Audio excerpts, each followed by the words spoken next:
एक छोटी सी बात जो कि बहुत ही विचारणीय है। कभी भी आप अगर भारत के इतिहास को थोड़ा थोड़ा पलट कर देखेंगे ना, तो भारत का कोई भी ज्ञानी आत्मकथा लिखता हुआ नहीं दिखाई देगा आपको।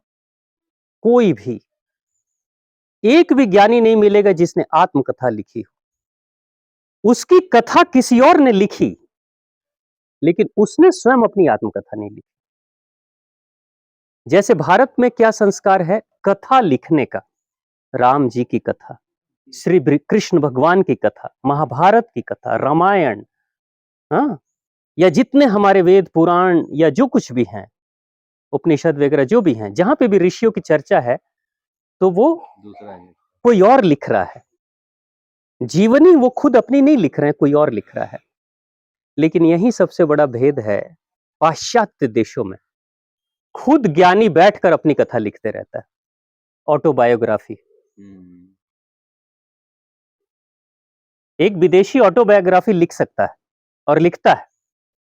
और भारत में एक बात आपसे हमसे कहना था कि मतलब पाश्चात्य सभ्यता को जब सबसे ज्यादा कहें भारतीय लोग कहें मतलब स्वीकार कर रहे हैं। हाँ, अब देखिए भगवान, ये भारत में जो लोग आत्मकथा अब लिख रहे हैं ना, ये वही लोग हैं जो पाश्चात्य संस्कृति के प्रभाव में आ गए, या तो लंदन पढ़ने गए या अमेरिका पढ़ने गए, वहां उन्होंने पढ़ाई किया, वहां के विद्वानों को देखा आत्मकथा लिखते हुए, तो वहीं के लोग भारत में आते हैं और आत्मकथा लिखते हैं, जिसमें महात्मा गांधी भी है। महात्मा गांधी अपनी आत्मकथा खुद लिख रहे हैं, शायद नेहरू जी ने भी लिखा है ना। ये जितने लोग हैं ना जो आत्मकथा अपनी लिख रहे हैं, ये कहीं ना कहीं विदेशी किसी न किसी देश से जुड़े हुए लोग हैं और उनके प्रभाव में है। लेकिन कभी राम जी ने आत्मकथा लिखी, कृष्ण भगवान ने लिखी, वेद व्यास जी ने क्या अपनी कथा लिखी कभी? वो दूसरों की लिख रहे हैं, अपनी नहीं लिख रहे हैं। क्यों? क्या भारत पिछड़ा था? भारत की संस्कृति पिछड़ी थी? क्या हम इतने ज्ञानी नहीं थे? फिर हमने ये काम क्यों नहीं किया? और हम और विदेशी लोग कह रहे हैं आत्मकथा लिख रहे हैं, भारतीय लोग क्यों नहीं लिख रहे हैं? और आज क्यों लिख रहे हैं? आज भारतीय भी लिखने लगे हैं। तो उसके पीछे बहुत गहरा कारण है। अगर मैं मान लीजिए कि मैं अपनी जीवनी लिखना शुरू कर दूं, इस उम्र में मैं अपनी जीवनी लिखूं, अगले 10 साल के बाद अपनी जीवनी लिखूं, तो मैं वही लिखूंगा ना जो बचपन से लेकर अभी तक मैंने कमाया है, सीखा है, जाना है, वही तो मैं लिखूंगा। और जिसको मैंने सही समझा वही तो मैं लिखूंगा। अब तो मैं लिख दूंगा, मेरे नाम से वो किताब छप जाएगी और समाज में वो किताब बटेगी, बिकेगी, लोग पढ़ेंगे और जो मैंने कहा वही सत्य मानेंगे। लेकिन मान लीजिए जीवन के किसी पड़ाव में किताब लिखने के बाद आगे जिंदगी और मेरी चल रही है, 10 साल, 20 साल, 30 साल और मैं जीवित रहा, और तब पीछे निरीक्षण करके सोचा कि मैंने जो लिखा है वो इस दृष्टि से सही नहीं था, क्योंकि जीवन के अनेक पहलू हैं, जीवन की अनेक दृष्टि है ना।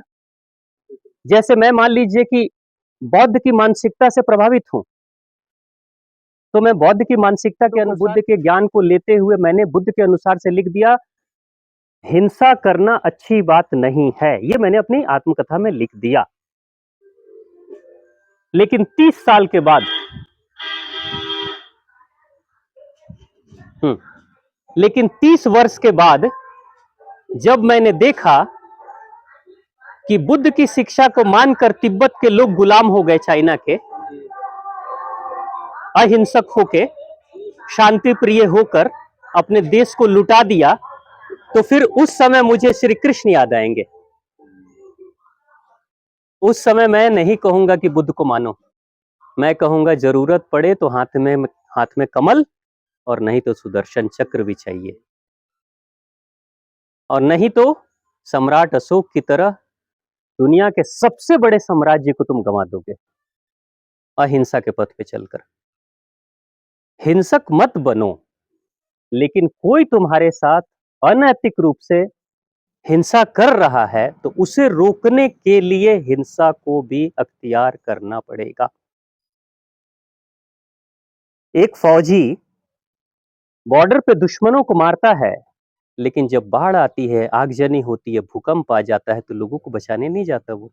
क्या उस समय भी गोली चलाते रहता है? यानी कि जीवन में जरूरत पड़े तो हिंसा भी करेंगे, लेकिन जरूरत पड़े तो हम सहयोग भी करेंगे और प्रेम भी करेंगे।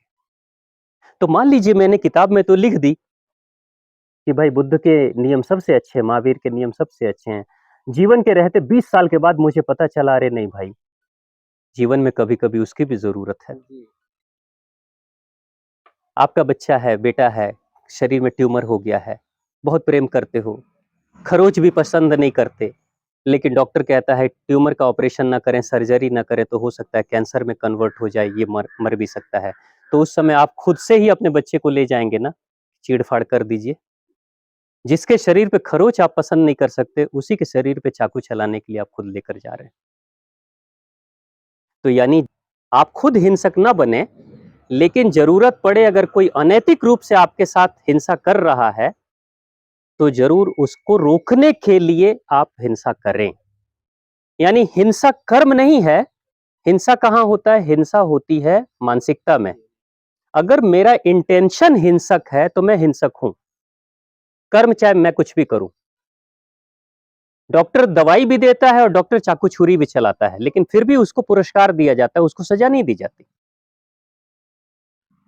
जल्लाद फांसी भी देता है, लोगों को मार डालता है, फिर भी उसको प्रमोशन मिलता है, उसको सैलरी मिलती है, उसको पुरस्कार मिलता है, क्योंकि उसके नियत में किसी को मारना नहीं था, वो तो सिर्फ जो आदेश आया था उसका पालन कर रहा था। यही कारण है कि भारत के जो विद्वान, प्राचीन विद्वान थे, उन्होंने कभी आत्मकथा नहीं लिखी, क्योंकि बाद में चलकर पछतावा होगा अपने ही ऊपर कि मैंने जीवन में क्या कर दिया।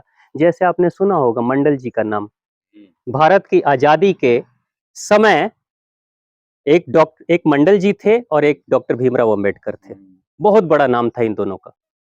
और भीमराव अंबेडकर उनके सामने बहुत छोटे थे, छोटे नेता, और मंडल जी बहुत बड़े नेता थे। मंडल जी के कारण ही आज पश्चिम बंगाल का वो क्षेत्र जो बांग्लादेश बना है, वो मंडल जी के कारण से बना। मंडल जी ने पाकिस्तान चले गए, लॉ मिनिस्टर बन गए, लेकिन जिन्ना के मृत्यु के तुरंत बाद उनको महसूस हुआ कि मैंने जीवन में बहुत बड़ी गलती कर दी, और उसके बाद से फिर भागकर भारत आए, पश्चाताप किया, गुमनामी में ही मर गए। आज भीमराव अंबेडकर को लोग जानते हैं। तो मंडल जी जैसा कोई निर्णय जीवन में अगर ले लेगा और बाद में पछताएगा, तो क्या वो किताबों को मंगा के लिखेगा, करेक्शन करेगा कि मैंने गलत लिखा था? इसलिए कभी भारत में आत्मकथा नहीं लिखी जाती है, दूसरा ही कोई और लिखता है उसके चले जाने के बाद, क्योंकि अब उसकी जो भी चीजें हैं वो एक निष्पक्ष भाव से कोई और देखता है और तब जाकर लिखता है। तो पूर्ण तिथि के बाद ही आत्मकथा जीवनी के रूप में कोई और लिखता है।